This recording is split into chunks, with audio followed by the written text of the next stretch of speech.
અમરેલીમાં વરસાદી માહોલ જામ્યો છે। જિલ્લાના મોટાભાગના વિસ્તારોમાં વાદળછાયું વાતાવરણ જોવા મળ્યું છે। ધારી શહેર તેમજ આસપાસના ગ્રામ્ય વિસ્તારોમાં વરસાદ વરસ્યો છે। રાજુલાના કોસ્ટલ બેલ્ટ વિસ્તારમાં ધોધમાર વરસાદ વરસ્યો છે।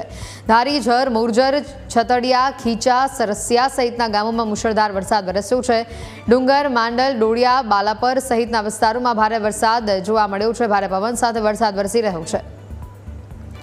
અનાજ અંગે વધુ માહિતી મેળવીશું। ફોન લાઈન ઉપર સંવાદદાતા દશરથ જોડાયા છે। અમરેલીમાં જે વરસાદી માહોલ દશરથ જામેલો જોવા મળી રહ્યો છે, કાળા ડિબાંગ વાદળો ઘેરાઈ ચૂક્યા છે અને આજે માહોલ સામે આવી રહ્યો છે। જૂન જુલાઈમાં વરસાદ વરસતો હોય તેવું આપણે અત્યારે મેના એન્ડમાં જોઈ રહ્યા છે।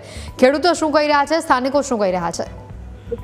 અમરેલીમાં ચોમાસા જેવો માહોલ અત્યારે સર્જાયો છે ને અમરેલી જિલ્લાના મોટા ભાગમાં વાદળછાયું વાતાવરણ જોવા મળી રહ્યું છે। ત્યારે વહેલી સવારે ધારી તેમજ આસપાસના ગ્રામ્ય વિસ્તારમાં પણ વરસાદ પડ્યો હતો, જેમાં ધારીના જર, મોરજા, છતડિયા, ખીચા, સરસિયા સહિત ગામોમાં ધોધમાર વરસાદ પડ્યો ને વરસાદને પગલે ક્યાંક ને ક્યાંક પાણી પણ ભરાયા હતા। ત્યારે બીજી તરફ રાજુલા, જાફરાબાદના વિસ્તારના પણ વરસાદ પડ્યો હતો ને વરસાદને પગલે ક્યાંક ને ક્યાંક ઉનાળામાં જાણે વરસાદી માહોલ જોવા મળ્યો હતો ને જ્યારે વાત કરી રાજુલાના ડુંગર, ડોરિયા, બાલાપર સહિત ગામોમાં ધોધમાર વરસાદ પડ્યો, તેમજ જાફરાબાદના કોસ્ટલ બેલ્ટ વિસ્તારમાં પણ વરસાદ પડ્યો હતો ને બંને તાલુકામાં જોઈએ તો વીજળીના કડાકા સાથે વરસાદ પડ્યો હતો, જેમાં રાજુલાના ડુંગર, મોડલ, ડોરિયા, બાલાપર સહિત ગામોમાં વરસાદ પડ્યો। બીજી તેમજ ખાંભા અને આસપાસના વિસ્તારમાં પણ વરસાદી ઝાપટા પડ્યા હતા। જાણે વાતાવરણ પલટાયું અને ચોમાસા જેવો માહોલ અમરેલી જિલ્લામાં જોવા મળ્યો છે।